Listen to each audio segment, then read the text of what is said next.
À la une de l'actualité nationale, le gouvernement béninois soutient la campagne agricole 2022-2023, un soutien qui concerne à la fois le coton et les vivriers. À la une aussi éliminatoire de la Coupe d'Afrique des Nations CAN 2023, les écureuils du Bénin sont fixés sur leur sort. Analyse des enjeux dans cette édition. Puis sur le continent au Sénégal, les pharmaciens ferment boutique pour protester contre le copinage.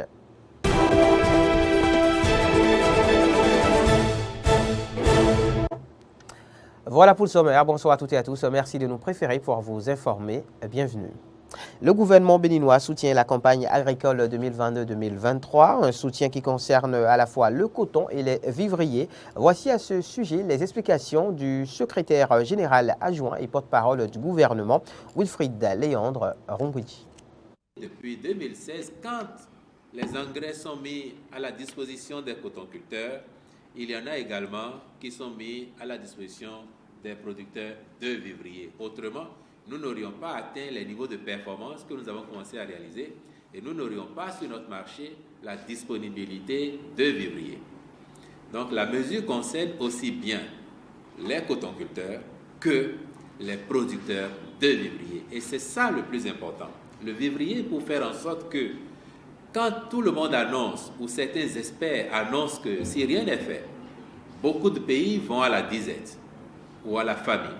Si on ne fait rien, la campagne agricole 2022-2023 pourrait se solder par un fiasco. Et s'il y a fiasco, c'est qu'on ne parlerait pas de cherté des produits, on en serait plutôt à parler de pénurie. Plus grave, on parlerait, au-delà de pénurie même, c'est l'indisponibilité de ces produits qui pourraient s'observer. Et dans ces conditions, vous voyez très bien ce que le consommateur pourrait souffrir pour s'approvisionner en vivrier. C'est pour éviter cela que le gouvernement a décidé d'agir très tôt. Dans un premier temps, le gouvernement du Bénin a été proactif en alertant les autres pays de la sous-région, notamment de l'UEMOA, pour les engager à une concertation afin d'aller agir ensemble sur le marché des intrants et pouvoir s'approvisionner à bon prix pour leurs producteurs. Quand le Bénin alertait, le Bénin avait déjà commencé à prendre ses dispositions. Donc nous avons invité les autres pays à faire comme nous, en tout cas à mutualiser les efforts pour que les intrants soient disponibles pour tous. Mais ensuite, au niveau interne, le gouvernement a challengé maintenant les acteurs de l'interprofessionnel coton. J'ai dit tout à l'heure l'AICMM, mais aussi les égreneurs, pour qu'ils prennent conscience de la situation et qu'ils fassent rapidement les diligences qu'il faut. Ne pas attendre le dernier moment, comme actuellement, c'est tendu sur le marché international, comme pour beaucoup de produits. Et il y a des pays qui n'arrivent pas encore à s'approvisionner. Donc le gouvernement les a alertés très tôt. Vous voyez, une dynamique nationale, mais aussi une dynamique communautaire. Et tout ça a permis donc au Bénin d'avoir les produits à temps et à ces prix qu'on a indiqués là, qui auraient dû être ceux pratiqués aux agriculteurs. Donc c'est une question de justice sociale d'abord qui a amené les acteurs à travailler dans ce sens et ensuite le gouvernement a homologué ce niveau de prix qui fait que rapporté à la saison écoulée, le cotonculteur béninois, il aura un peu plus dans sa cagnotte, dans sa poche, sur son compte en banque, parce qu'il aura travaillé davantage. Donc c'est de ça qu'il s'agit. C'est bien percevoir que la mesure concerne aussi bien les vivriers que le coton. Difficile pour les usagers de la route de rallier Cotonou partant d'Akasato et vice-versa. Depuis plusieurs semaines, automobilistes et motocyclistes sont soumis à un embouteillage à hauteur de la voie pavée Kérékou. Une voie actuellement en pleine construction. Constat avec Frédéric Espoir Romambou.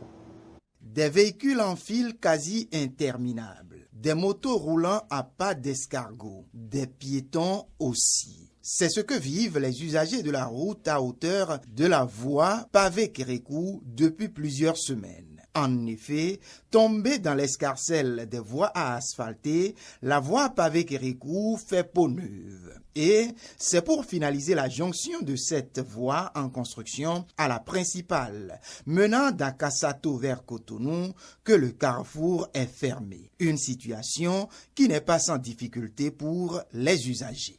La voie Carrefour-Kérékou fait la manière dont ils ont bloqué la voie d'ici là, ça ne nous permet pas d'aller paisiblement comme on voulait. Donc, ça crée de l'accident. Des fois, les gens, surtout les gros porteurs, normalement, il y a les panneaux sur la voie. Ils ne respectent pas les panneaux. Ils roulent, je m'en fous, sur la voie. Donc, il y a les auteurs qui se respectent, il y a les auteurs non, ils s'en foutent seulement. Arriver dans ces zones de carrefour-là, tu dois te temporiser. Si tu es sur moto ou bien la voiture, prier à que, en ce moment, tu dois faire vite pour quitter à ce niveau, pour prendre ton chemin. Si tous les gros porteurs là, ils ne ralentissent pas. C'est là qui me choque moi. Mais on remercie Dieu, ça évolue un peu. C'est une voie qui est déjà fermée. C'est une voie que nous avons l'habitude de prendre souvent.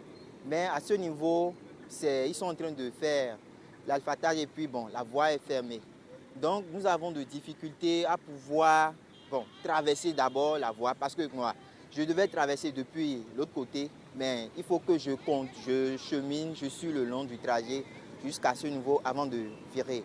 Et de même, lorsque c'est une voie qui est ouverte, les gens ont des difficultés. Par exemple, 2 camions ou 2 voitures ont des difficultés de se dépasser. Le calvaire des motocyclistes et automobilistes est d'autant plus grand dans la mesure où aucune voie de déviation adéquate n'a été aménagée. Ils sont obligés de rouler en aller comme en retour sur le seul et même côté ouvert de la voie.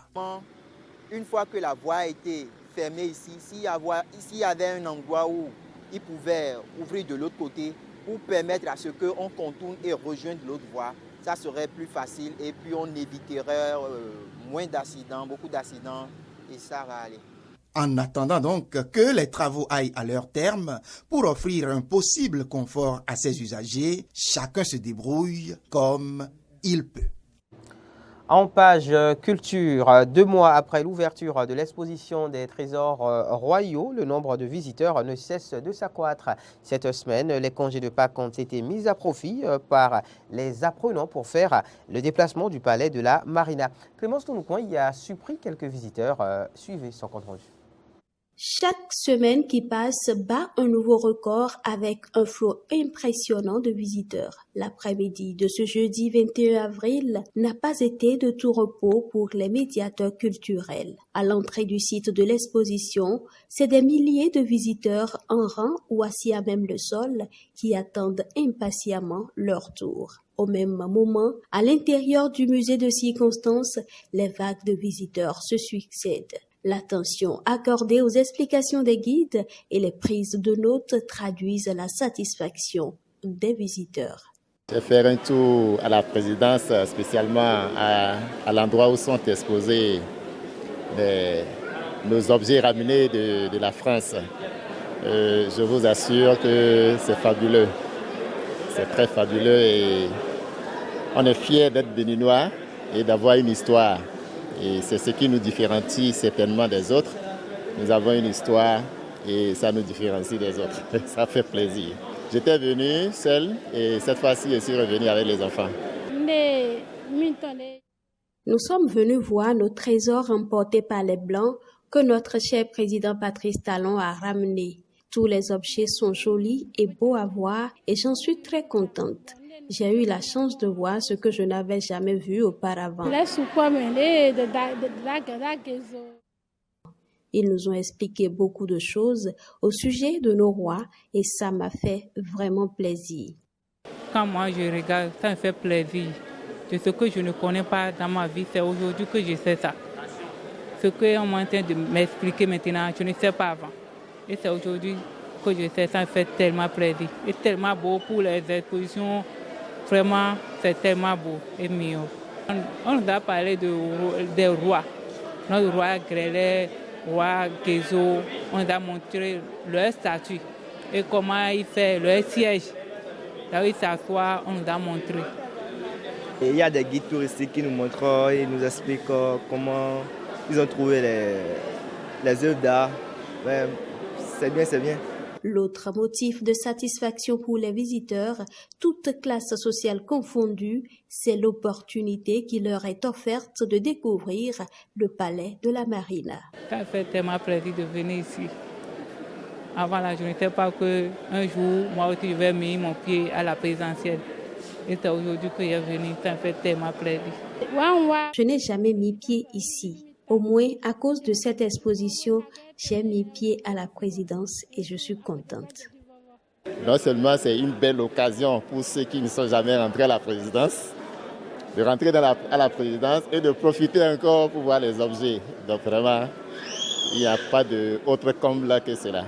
À la fin de la visite, l'envie de revenir est perceptible chez les visiteurs. Je vais encore revenir, ça c'est sûr. On a toutes les fois on a envie de revenir, de toutes les fois. Donc il faut en profiter au maximum. Je profite également pour lancer cet appel à ceux qui jusque-là disent qu'ils vont venir demain. Les jours s'égrènent et ils risquent de, peut-être une autre fois ailleurs. À 1 heure de la fermeture du site de l'exposition ce jeudi, il y avait encore un monde fou aux portes de la présidence.